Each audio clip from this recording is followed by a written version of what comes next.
Okay, so let's say you want to make an eyebrow really fast. What you're gonna do is you're gonna get your EP curve tool and you're literally going to start drawing that eyebrow. We're going to duplicate the resulting curve from that and we're gonna move it down a little bit. And here you're gonna see me slightly moving the control vertex of the curve so that it matches the lower part of her eyebrow.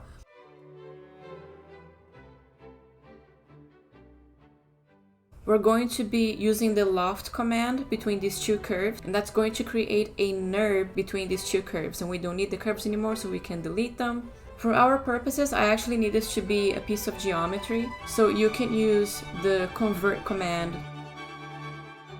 And this is looking pretty good, so I'm just going to slightly move it where I want it to be.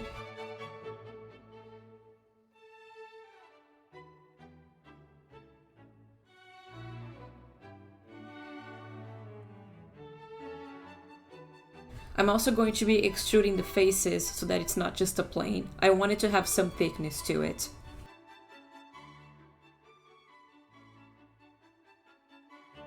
I gave it a simple Lambert just so it would be consistent with the color of her hair. Freeze transforms, delete history to make sure it's clean. I'm also going to mirror it to the other side so we have a symmetrical eyebrow.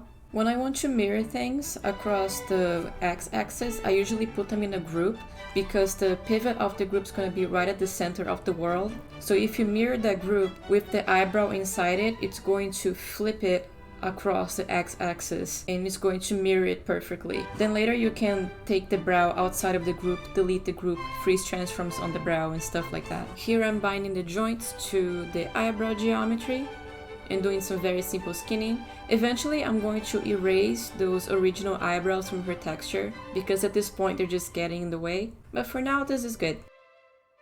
To start making our ribbon eyebrow, we're going to do something similar to what we just did. We're going to be selecting some edges in her face geometry and we're going to be using the convert command to convert those edges into a curve. And just like the eyebrows, we're going to be duplicating it, moving it up slightly, and we're going to be lofting them to create a NURB. But we're not going to be converting this NURB to polygons, we're going to leave it as a NURB. I almost forgot to mention, I'm going to be rebuilding the surface NURB so that it has 7 squares for 7 joints. We want 1 square per joint. We just want to make sure that it doesn't have like a bunch of extra control vertex in the middle, and I always got confused with which direction is V, which direction is U.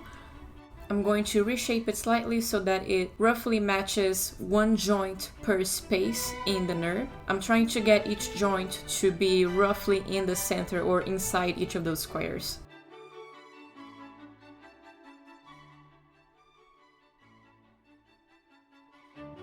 Okay, now we have to make some in hair, and we're gonna be using only the follicles of this hair system, so we can delete a bunch of this stuff later. But I only want 1 follicle per square, and it took me a few tries to get this right, because as I said, I always get confused with which direction is U, which direction is V.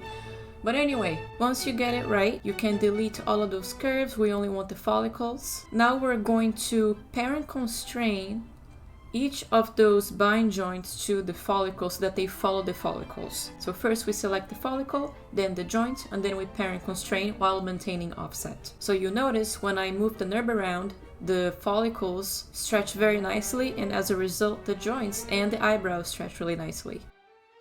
The next thing I'm gonna do is I'm going to be creating joints on top of those eyebrow joints. I want them to mimic the orientation of those eyebrow joints. And these joints are going to be controlling the NURB, so the NURB is going to be skinned to those joints. Here I'm just basically duplicating them and renaming them so that it's the same orientation. And our control curves in our final rig, they're going to be moving these ribbon joints. The ribbon joints are going to move the NURB moves the follicles move the bind joints of the eyebrows. Don't forget to freeze transforms on your joints if you see any weird rotation on them. Because these joints are not holding any kind of skinning on Yori herself, this is just for the ribbon setup, they don't have to be parented under her skeleton. So I think at the end I ended up moving these ribbon joints to the extras group. But our controls are still going to be controlling them like I just said. They're just not part of her bind skeleton.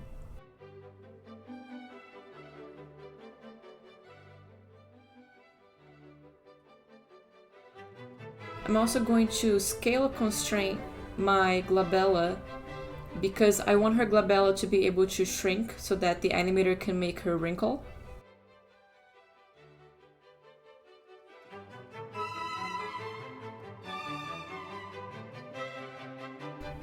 That's about it for this video. Join me again next time for some lips and maybe some teeth. See ya!